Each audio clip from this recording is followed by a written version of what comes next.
ओम नारायण नारायण नारायण नारायण। सब मित्रों को राम राम। सबका स्वागत है दोस्तों, कैसे हैं आप सब। दोस्तों आज 12th फेल फिल्म के ऊपर बनी हुई डॉक्यूमेंट्री जीरो से रिस्टार्ट थिएटर में रिलीज हुई है। अभी जस्ट देख करके मैं थिएटर से बाहर आया हूँ। वैसे इसे डॉक्यूमेंट्री कहना डॉक्यूमेंट्री शब्द का अपमान है। इसे वो BTS वीडियो कहते हैं ना, बिहाइंड द सीन वीडियो, वो कहना इसे ज़्यादा सही रहेगा, क्योंकि डॉक्यूमेंट्री जैसा तो फिल्म में कुछ भी नहीं था। सेट पर शूटिंग के समय जो कुछ रैंडमली ऐसे ही शूट किए हुए जो फुटेजेस वगैरह थे उनके पास में, जो बिल्कुल ही लो क्वालिटी के थे, और उनमें जो कुछ भी वो सेट पर हंसी मजाक कर रहे थे, थोड़ी बहुत गाली गलौज कर रहे थे, लोकेशन ढूंढने में उन्हें क्या क्या प्रॉब्लम आ रही थी, विद्युत चोपड़ा क्या क्या इंस्ट्रक्शंस दे रहे थे कि भाई इसकी आग दिख रही है, इसका ये हो रहा है, लोकेशन ऐसा ही चाहिए वैसा नहीं चाहिए वगैरह वगैरह, जो कुछ भी उनमें चर्चा वगैरह हो रही थी, स्क्रिप्ट बनाने को लेकर के जो कुछ चर्चा वगैरह हो रही थी, वो सारे कुछ उनके जो पास जो फुटेजेस वगैरह थे, जूम कॉल के जो वीडियोज़ वगैरह थे, वो सब कुछ जोड़ जाड़ के आज उन्होंने थिएटर में रिलीज़ कर दिया है। 1 घंटे और 13 मिनट का कुल मिलाकर ये वीडियो था। इस पूरे वीडियो को देखते समय पता है क्या मन में आ रहा था? पहले जो मन में आ रहा था वो मैं आपको बाद में बताऊंगा। पहले मैंने बचपन में मेरे गुरुदेव के सत्संग में सुनी हुई एक बात याद आ गई थी, वो बताता हूँ। कोई भी व्यक्ति अंदर से कितना बड़ा है और कितना छोटा है, ये अगर जांचना हो तो कैसे जांचना चाहिए? उस व्यक्ति के जीवन में अगर कोई थोड़ा सा दुख आ जाए और वो कुछ बहुत ज़्यादा दुखी हो जाए, थोड़ा सा सुख आ जाए और वो बिल्कुल लार टपकाने लग जाए कि वाह वाह वाह मेरे जीवन में सुख आ गया, इसने मेरी प्रशंसा कर दी, ये मिल गया मुझे, ये हो गया। थोड़े से सुख में, थोड़ी सी प्रशंसा में जो बिल्कुल ऐसे हवा में उड़ने लग जाता है, और जो थोड़े से दुख में बिल्कुल ही हड़बड़ाने लग जाता है, एकदम से परेशान हो जाता है, यार दुनिया तो ऐसी ही है, मेरा तो कोई नहीं है, रो तोड़ू चेहरा लेकर के घूमने लगता है, वो व्यक्ति बिल्कुल उसे छोटा मानना चाहिए। और अंदर से बड़ा कौन होता है, महान कौन होता है? जो बड़े से बड़े सुख को भी कोई उतना महत्व नहीं देता। ठीक है यार, प्रशंसा करे तो कौन सी बड़ी बात है, कल को निंदा करने लग जाएगा, क्या प्रशंसा को भी महत्व देना। ठीक है, हो गया, कुछ अच्छी बात हो गई जीवन में, ठीक है, आगे बढ़ो जीवन में, मेरा मुझे कर्तव्य पर ध्यान देना है, जीवन में आगे फोकस करना है। जीवन में बड़े से बड़ा दुख भी आ जाए तो ठीक है यार, जीवन है, सुख दुख तो आते ही रहते हैं। तो जो बड़े से बड़े सुख में सुखी नहीं होता, बड़े से बड़े दुख में भी जो बिल्कुल डरता नहीं है, घबराता नहीं है, वो अंदर से उतना ही महान होता है। हाँ, बाहर से कौन किसके पास कितने पैसे हैं, कौन कितना अमीर है, वो तो भाई उसके पहले पिछले के जो पाप पुण्य होते हैं, कर्म होते हैं, किस समाज में, किस परिवार में उसका जन्म हुआ है, वो सब अलग बातें होती है। मैं अंदर से बड़ा और छोटा होने की बात कर रहा हूँ। और ये पूरी डॉक्यूमेंट्री देखते समय बस ऐसा ही लग रहा था मुझे कि भाई कुछ प्रिविलेज्ड लोग हैं जिनका जो रोज़मर्रा का दैनंदिन जीवन का जो काम है ना, फिल्म बनाना तो काम ही है ना फिल्म इंडस्ट्री के लोगों का, वो अपना रोज़मर्रा का काम करते समय भी जैसे उन्हें ऐसा लगता है कि जैसे वो कुछ बहुत उपकार कर रहे हो लोगों के ऊपर और अपने उस अहंकार का प्रदर्शन इस डॉक्यूमेंट्री के माध्यम से वो कर रहे थे। मतलब ठीक है, देखिए 12th फेल अच्छी फिल्म है, मेरा रिव्यू आप जा करके देख लीजिए, बिल्कुल इमोशनल है, टेक्निकली एक्सट्रीमली वेल मेड है, परफॉर्मेंसेस बहुत ही ज़्यादा बढ़िया थे, कैरेक्टर्स के साथ हम बिल्कुल कनेक्ट हो पाते हैं, उन्हें फील कर पाते हैं, उनके बारे में केयर कर पाते हैं, इसमें कोई संदेह नहीं। हालांकि जो थीम है वो मुझे बिल्कुल भी पसंद नहीं आई थी। मैंने तब भी कहा था कि भाई एक सरकारी नौकर बनने के लिए, सरकारी नौकरी के लिए जीवन के 6 वर्ष बर्बाद कर देना और उसको रोमांटिसाइज करना, ये कोई, इसके कारण देखिए आज कितने लाखों नहीं करोड़ों बच्चे अपने जीवन के कितने कितने वर्ष गंवा देते हैं। उतने समय में अब उनके जो अपने पारंपरिक व्यवसाय होते हैं उससे टूट जाते हैं। वहाँ पर अगर वो अपनी मेहनत करते तो कहाँ के कहाँ पहुँच जाते। बहुत लंबा विषय है, चलिए छोड़िए, उसमें नहीं जाना है हमें। पर चलो, फिल्म अच्छी थी, टेक्निकली वेल मेड थी, पर ये जो कुछ भी उन्होंने डॉक्यूमेंट्री या जो कुछ भी BTS वीडियो उन्होंने एक थिएटर में रिलीज़ किया है ना, इससे अपनी ही इमेज उन्होंने ख़राब की। जो कुछ भी थोड़ा बहुत लोगों के मन में अच्छा विचार आया होगा ना विद्युत चोपड़ा या उनके प्रोडक्शन हाउस के प्रति 12th फिल्म देखने के बाद में, तो ये देख करके, ये अगर कोई देखता भी है गलती से ये डॉक्यूमेंट्री या BTS वीडियो, तो बस जो मैंने फील किया ना वही वो फील करेगा कि बस अपना कुछ महिमा मंडन, अपना एरोगेंस दिखाना है कि हम कुछ बहुत बड़े तौफ है, हम कुछ बहुत बड़ा तीर मार रहे हैं। अब जैसे अगर आपको उदाहरण दूं, सेट पर 6-7 टेक लेने पड़े थे उन्हें, किसी वो क्लासरूम का जो सीन था वहाँ पर, क्योंकि बच्चे वो कुछ किसी न किसी सीन में कोई एक बच्चा कैमरे की तरफ देख लेता था, किसी दूसरे में कैमरे की तरफ देख लेता था, तो कुछ लेने पड़ गए होंगे उनको 5-4-5-6-7 टेक। तो कौन सी बड़ी बात है, मतलब कोई बहुत बड़ा उपकार कर दिया क्या? सभी फिल्म मेकर्स को तो ये करना ही पड़ता होगा ना। तो जैसे इसमें वाह पर बाप रे बाप, कितना बड़ा स्ट्रगल हो गया हमको इतना ही बड़ा स्ट्रगल लग रहा है तो भाई करो मत, दूसरा कुछ काम कर लो, मत बनाओ फिल्में। किस कोई खींचकर तुमको बोल रहा है क्या फिल्में बनाओ? चलो वो भी छोड़ दो। अगर कोई सोचता हो कि भाई फिल्म मेकिंग जो सीख रहे हैं जो स्टूडेंट्स हैं उनके लिए कुछ बहुत बड़ी अच्छी ऐसी कुछ बातें इसमें शायद बताई गई होंगी, भाई मुझे तो कहीं पर भी कोई ऐसी बात नहीं लगी। एक जैसे कि उदाहरण अगर देना हो, एक सीन में वो आटा चक्की वाला लोकेशन उनको ढूंढना था, तो विनोद चोपड़ा ऐसे, हाय आटा चक्की वाला लोकेशन जाओ ढूंढ करके लेके आओ। तो सेट पर जो भी उनके अंडर काम करते हैं, कुछ 2-4 ऐसे लोकेशन वो आटा चक्की के वीडियो वो लेकर के आते हैं, देखिए सर ये आटा चक्की, ये आटा चक्की, ये आटा चक्की। कुछ 3-4 लोकेशन ढूंढे होंगे उन्होंने, उससे ज़्यादा तो मुझे दिखे नहीं कहीं पर, 3-4 से ज़्यादा उन्होंने कोई ढूंढे होंगे। तो 3-4 ही फुटेजेस दिखाए थे आटा चक्की के, इस कारण से मैं कह रहा हूँ। तो कुछ ऐसे वो लेकर के आते विनोद चोपड़ा, नहीं नहीं नहीं नहीं नहीं नहीं नहीं नहीं ये सही नहीं, ये सही नहीं, नहीं ये नहीं चाहिए। तो वो पूछते हैं कि भाई सर फिर क्या, कैसी आटा चक्की चाहिए, क्या चाहिए?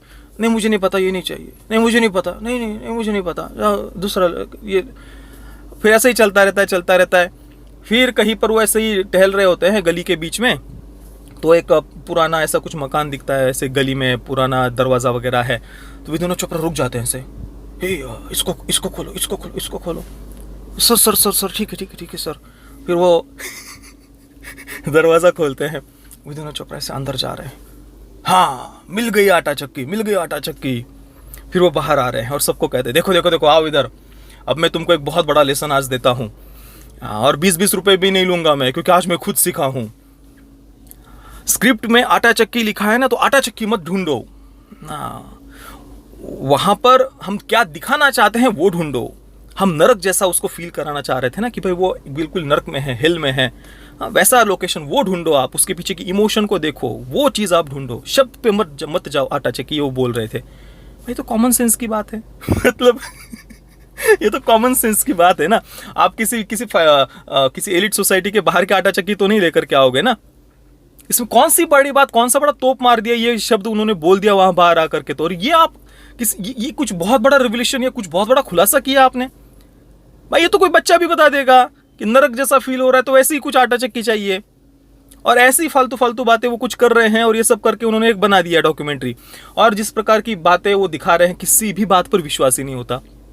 शुरुआत में बता रहे हैं कि विनोद चोपड़ा कह रहे हैं कि अगर मैं आपको बताऊं, ये आपने ट्रेलर में भी शायद ये लाइन सुनी होगी, कि ये फिल्म बनने ही नहीं वाली थी, या कितने सारे प्रॉब्लम्स आए। क्या प्रॉब्लम दिखाया शुरुआत में कि भाई कई सारे यंग डायरेक्टर्स ने स्क्रिप्ट को मना कर दिया, नहीं ये तो नहीं चलने वाला, नहीं ये तो काम नहीं काम करेगा, नहीं मुझे तो नहीं बनाना, ये कुछ लोग नहीं देखने के लिए आएंगे।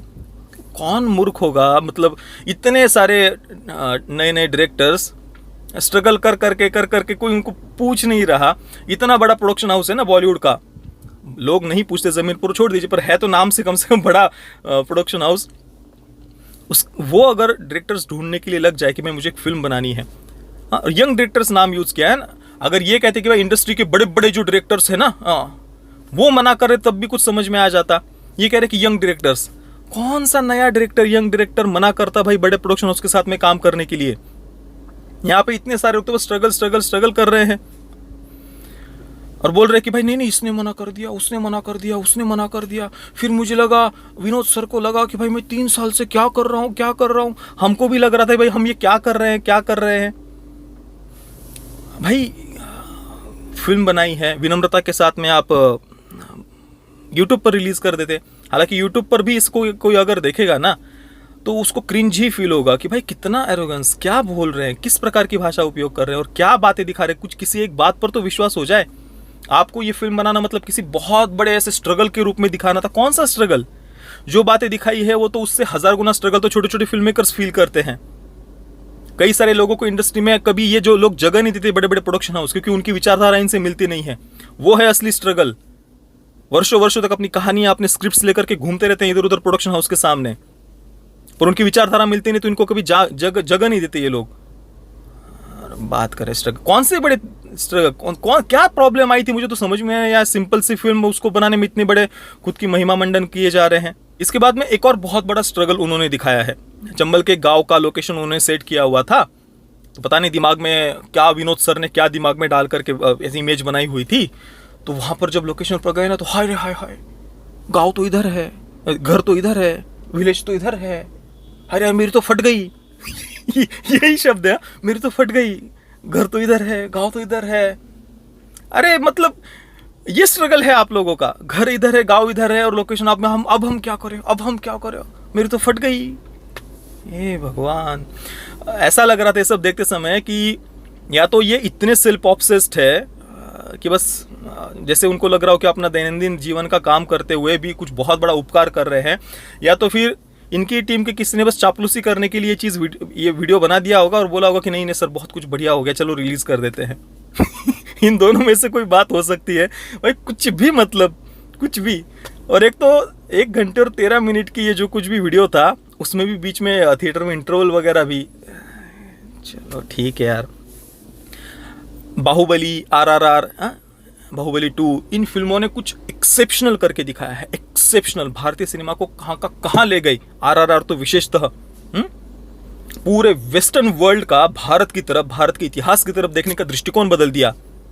जो पहले केवल गांधी वगैरह कुछ वो शब्द केवल जानते थे, आज उनको पता चला कि भाई भारत के क्रांतिकारियों के बारे में, RRR के कारण। और RRR के एंडिंग में जो सॉन्ग है वहां पर गांधी क्यों नहीं है, इसको लेकर के भी वामपंथियों ने बड़ी छाती कूटी थी उस समय। RRR के कारण जो रिवॉल्यूशन आया है, जो सही मायने में क्रांति आई है, पूरे विश्व का भारत के स्वतंत्रता इतिहास की तरफ देखने का दृष्टिकोण बदला है। और क्या गजब की फिल्म है, उस पर डॉक्यूमेंट्री बनाकर रिलीज कर देना तो भी समझ में आता, जबकि उसका इतने गजब के अचीवमेंट्स है।